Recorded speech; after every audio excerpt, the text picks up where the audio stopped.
একদিকে নতুন বছর, তার সঙ্গে বার্ষিক উরস মেলা উদযাপন। সেই ভরা মেলার মাঝে আচমকাই পুলিশের বন্দুক থেকে ছুটে গেল গুলি। কোনো মতে প্রাণে বাঁচলেন এক ব্যক্তি। হুলস্থুল কাণ্ড বাঁধল ধূপগুড়ির সোনাখালীতে। সেখানে বার্ষিক উরস মেলা চলাকালীন এই ঘটনা ঘটেছে।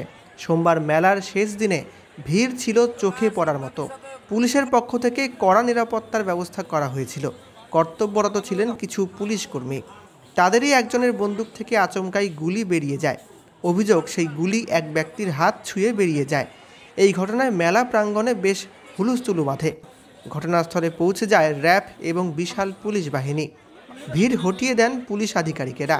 তবে এই ঘটনা নিয়ে কোনো মন্তব্য করতে চাননি সেখানে উপস্থিত জলপাইগুড়ি ডিএসপি ক্রাইম।